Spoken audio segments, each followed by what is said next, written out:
सत्यव्रत की कहानी और माँ पराशक्ति की कृपा। नमस्ते दोस्तों, क्या आपने कभी सोचा कि एक अनपढ़ ब्राह्मण कैसे महान कवि बन गया? क्या आप जानना चाहते हैं कि माँ पराशक्ति की कृपा से कैसे एक साधारण व्यक्ति का जीवन चमत्कारों से भर गया? आज हम आपको देवी भागवतम पुराण तीसरे स्कंद अध्याय 10 और 11 की उस रोमांचक और प्रेरणादायक कथा को सुनाने जा रहे हैं, जिसमें सत्यव्रत को माँ की कृपा ने नरक से निकालकर मोक्ष का मार्ग दिखाया। यह कथा आपके हृदय को छू लेगी और आपको सनातन धर्म की शक्ति से जोड़ देगी। हर शब्द को ध्यान से सुने, क्योंकि यह आपके जीवन को बदल सकता है। और हाँ, आखिरी बिंदु को मिस न करें, ये आपके होश उड़ा देगा। पृष्ठभूमि: सत्यव्रत का जीवन। देवी भागवतम पुराण में जन्मेजय ने व्यास से पूछा कि सत्यव्रत कौन था, जिसका नाम माँ सरस्वती के बीच मंत्र ऐ से जुड़ा। ये कहानी हमें बताती है कि कैसे एक अनपढ़ और अज्ञानी ब्राह्मण को माँ की कृपा ने महान पंडित बनाया। यह कथा आपके लिए एक दिव्य प्रेरणा है, जो दिखाती है कि माँ की भक्ति से असंभव भी संभव हो जाता है। चलो इस कथा को शुरू करते हैं और आखिरी बिंदु को मिस न करें, क्योंकि वह आपके लिए सबसे खास है। सत्यव्रत की कहानी, माँ की कृपा का चमत्कार। 1। जन्मेजय का सवाल। जन्मेजय ने व्यास से पूछा, हे महर्षि, सत्यव्रत कौन था? वह किस देश में पैदा हुआ? उसने ए ध्वनि कैसे सुनी और कैसे उसका जीवन बदल गया? माँ पराशक्ति उससे कैसे प्रसन्न हुई? कृपया यह रोमांचक कहानी विस्तार से बताएं। क्या आप भी इस चमत्कारी कथा को जानने के लिए उत्सुक नहीं हैं? व्यास का जवाब आपके लिए एक दिव्य प्रकाश है। चलो इसे सुनते हैं। 2। व्यास का जवाब। नैमिषारण्य का संवाद। व्यास ने कहा, हे राजन, मैं तुम्हें वह प्राचीन कथा सुनाता हूँ जो मैंने नैमिषारण्य में मुनियों की सभा में सुनी। नैमिषारण्य एक पवित्र तीर्थ है जहाँ सनक, सनातन और अन्य मुक्त मुनियों का निवास था। वहां मुनियों की सभा में जमदग्नि ने पूछा, ब्रह्मा, विष्णु, रुद्र, इंद्र, वरुण, अग्नि, कुबेर, वायु, विश्वकर्मा, कार्तिकेय, गणेश, सूर्य, अश्विनी कुमार, भाग, पूषा, चंद्र और अन्य ग्रहों में से सबसे पहले और सबसे आसानी से प्रसन्न होने वाला देवता कौन है, जो सभी इच्छाएं पूर्ण करता है? महर्षि लोमश ने जवाब दिया, माँ पराशक्ति सर्वश्रेष्ठ है। वे परा प्रकृति, महामाया और ब्रह्म स्वरूप है। उनकी भक्ति से सभी इच्छाएं पूरी होती हैं। क्या आप माँ की इस अनंत शक्ति को अपने जीवन में नहीं चाहेंगे? चलो सत्यव्रत की कहानी जानते हैं। 3। सत्यव्रत का जन्म। लोमश ने कहा, कोसल देश में एक प्रसिद्ध ब्राह्मण देवदत्त रहता था। देवदत्त को कोई संतान नहीं थी, इसलिए उसने पुत्र कामना के लिए पुत्रेष्ठ यज्ञ शुरू किया। तमसा नदी के किनारे उसने यज्ञ मंडप बनाया और वेदों में निपुण मुनियों को बुलाया। महर्षि सुहोत्र ने ब्रह्मा की भूमिका, याज्ञवल्क्य ने अध्वर्यु की, बृहस्पति ने होता की, बैल ने प्रस्तोता की और गोविल ने उद्गाता की भूमिका निभाई। गोविल ने सामवेद के रथंतर साम को 7 स्वरों में गाया, लेकिन सांस लेने के कारण उनके स्वर में विराम हुआ। क्या आपने कभी सोचा कि एक छोटी सी भूल कैसे जीवन बदल सकती है? आखिरी बिंदु आपके लिए सबसे बड़ा रहस्य खोलेगा। 4। गोविल का शाप। देवदत्त ने गुस्से में गोविल से कहा, हे मुनि, आप सर्वश्रेष्ठ हैं, फिर भी आपने साम गायन में गलती की। मुझे डर है कि मेरा यज्ञ असफल हो जाएगा। गोविल क्रोधित हो गए और बोले, तुम्हारा पुत्र अनपढ़, पाखंडी और मूक होगा। देवदत्त ने कहा, मैंने कोई बड़ा अपराध नहीं किया। सांस लेना तो स्वाभाविक है। आपने बिना कारण इतना कठोर शाप क्यों दिया? अनपढ़ पुत्र तो शूद्र या पशु के समान है। देवदत्त ने गिड़गिड़ाकर कहा, मेरी गलती छोटी थी, कृपया मुझ पर दया करें। गोविल ने दया करके कहा, तुम्हारा पुत्र पहले अनपढ़ होगा, लेकिन बाद में विद्वान बनेगा।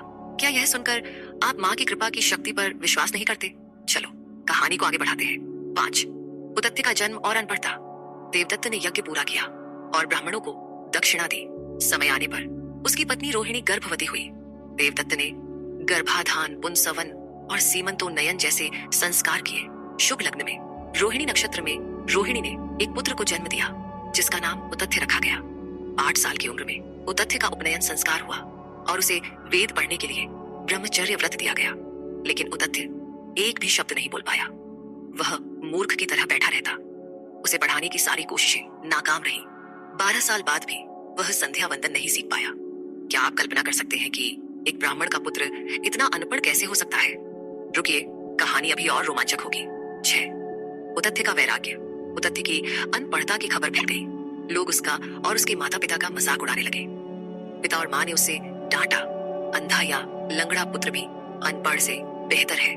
इस अपमान से दुखी होकर उतथ्य ने वैराग्य ले लिया और गंगा के किनारे एक जंगल में चला गया।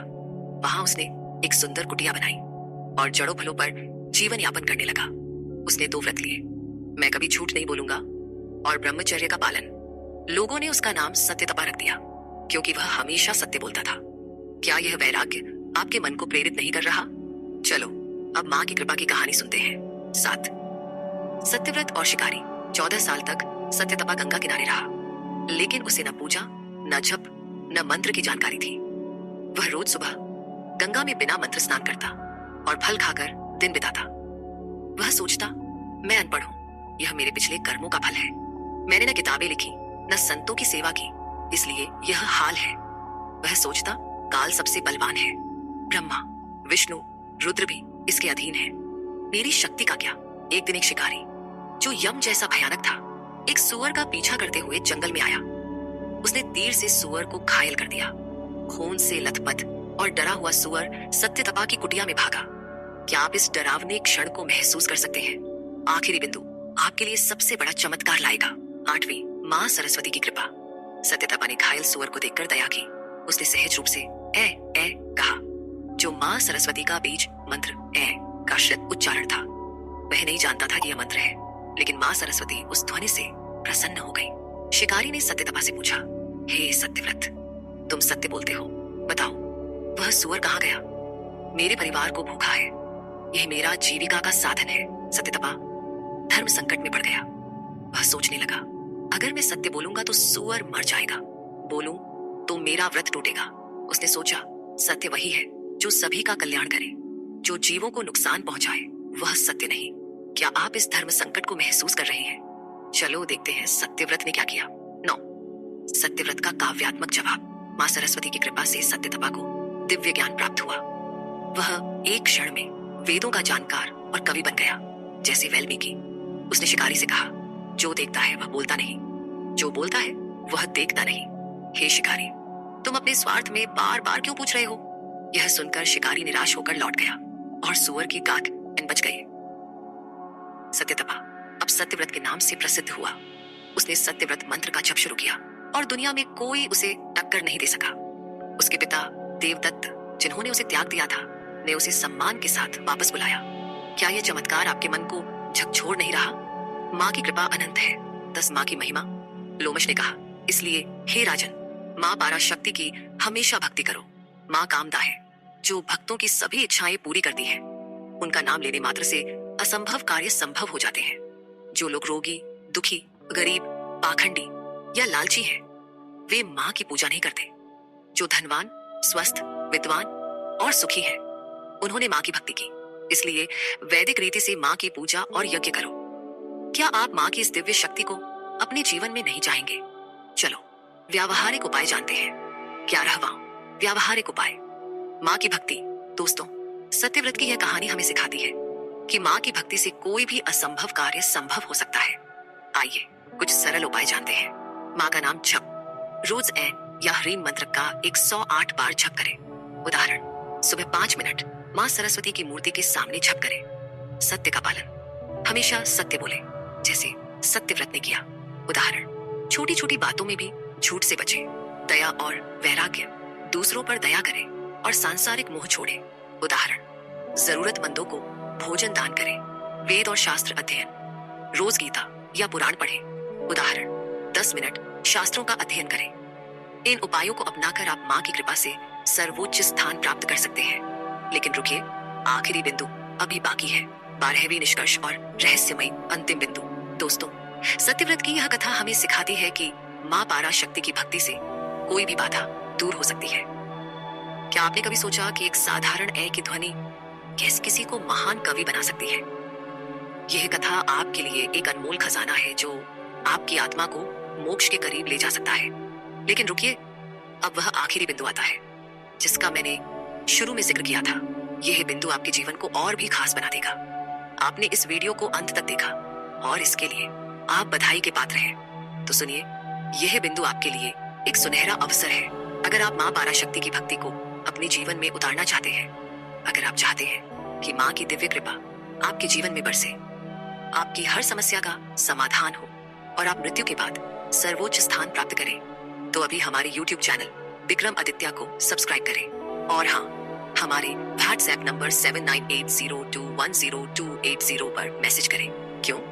क्योंकि हम आपको मुफ्त ज्योतिष भविष्यवाणी और जीवन की हर समस्या का समाधान देंगे। यह वह मौका है जो माँ पराशक्ति की कृपा से आपके जीवन को पूरी तरह बदल सकता है। सिर्फ एक क्लिक और एक मैसेज और आप उस दिव्य शक्ति से जुड़ जाएंगे जो आपको सनातन धर्म के रहस्यों तक ले जाएगी। अगर आप यह कदम नहीं उठाते तो आप माँ की इस अनमोल कृपा से वंचित रह जाएंगे और यह आपके लिए सबसे बड़ा नुकसान होगा। तो अभी सब्सक्राइब बटन दबाइए और व्हाट्सएप पर मैसेज करिए। माँ पराशक्ति की कृपा आप पर बनी रहे। जय माता दी। दोस्तों, अगर ये वीडियो आपके दिल को छू गया तो लाइक, कमेंट और शेयर करना न भूलें। हमारे चैनल विक्रम आदित्य पर ऐसे ही आध्यात्मिक और प्रेरणादायक वीडियो देखने के लिए अभी सब्सक्राइब करें। और हाँ, WhatsApp नंबर 7980210280 पर मैसेज करके अपने जीवन की समस्याओं का समाधान पाएं। अगले वीडियो में फिर मिलते हैं। नमस्ते।